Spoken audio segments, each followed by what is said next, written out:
Pozdravljeni, sem Erik Mažgon, študent programa Multimedija na Elektrotehniški fakulteti in danes vam bom povedal, kako lahko z navadno limono prižgete majhno žarnico. Ko pomislimo na baterije, ponavadi pomislimo na majhne valje, ki napajajo našo stensko uro ali daljine za televizijo, vendar navadno limono lahko prav tako spremenimo v baterijo. Pa si poglejmo kako.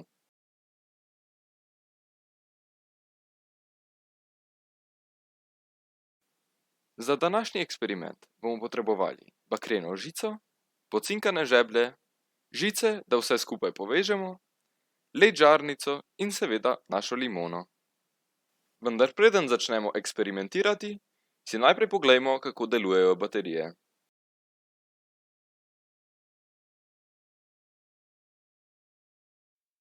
Vsaka baterija je sestavljena iz dveh elektrod, to sta dve različni kovini, in elektrolita, snovi, v kateri se električni naboji prosto premikajo.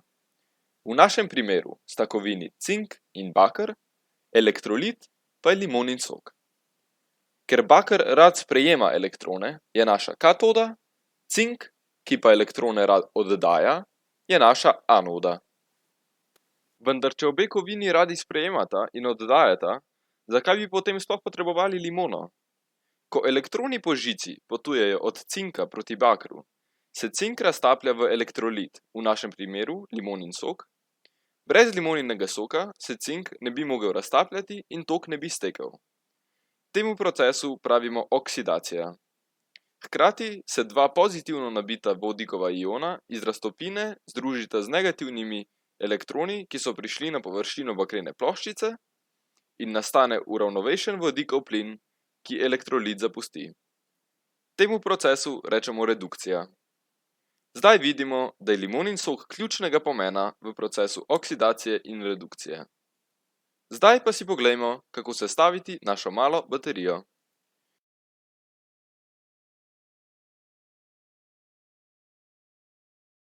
Najprej limono povaljamo med podlago in dlanjo, da v njej sprostimo več soka. Nato vanjo nekaj centimetrov narazen zapičimo pocinkan žebelj in bakreno žico. In preko žic povežemo še žarnico, s tem da smo pazljivi, da daljšo žičko žarnice povežemo z bakreno žico, krajšo pa s cinkovim žebljem. Vidimo, da žarnica še ne zasveti, oziroma zasveti zelo šibko. Če bi tukaj povezali voltmeter, bi ugotovili, da ima limona napetost približno 0,85 volta. Led žarnica potrebuje napetost 3 voltov, zato moramo tok iz limone nekako povečati.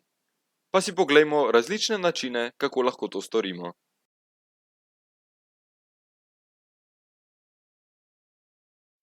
Kot smo se naučili do zdaj, elektrika zares ne pride iz limone same, vendar iz razlike elektronov v kovinah.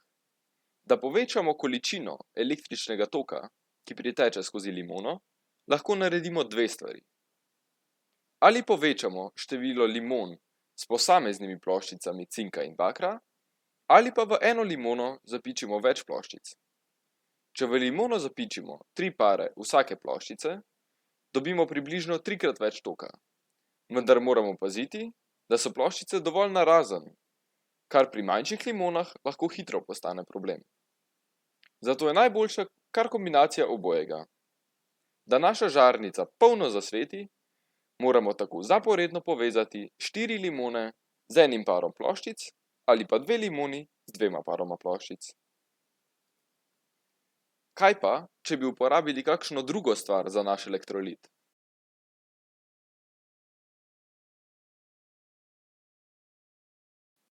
Sadje, kot so citrusi, je izredno priročno, saj poleg elektrolita njihovo meso doprinese držalo za elektrode. Elektrolit v citrusih je v resnici kislo okolje, ki ga v sadnem soku naredi citronska kislina.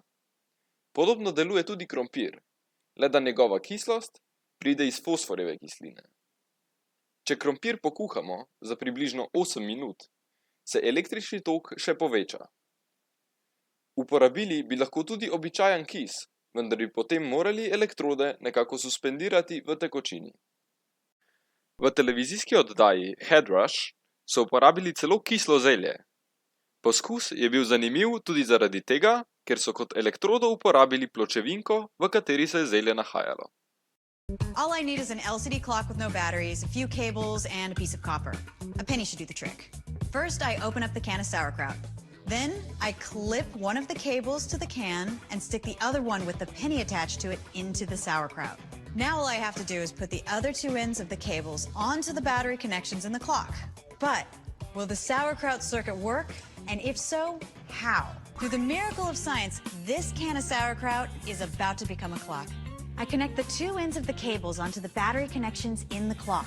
My zinc, copper, and sauerkraut combo generates enough power to light up my clock. Namesto bakra in cinka bi lahko uporabili tudi druge kovine, na primer železo, svinec in magnezij. Te kovine dajejo različne napetosti od kombinacije bakra in cinka. Posebej dobra je kombinacija magnezija in bakra, ki iz limone dobi 1,6 volta.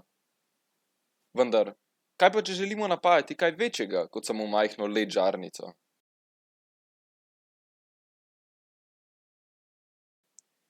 To polje sta na zabaven način raziskovala znana ameriška youtuberja Mark Rober in William Osman, ki sta želela z limonami napajati avtomatski stiskalnik limon in superavto.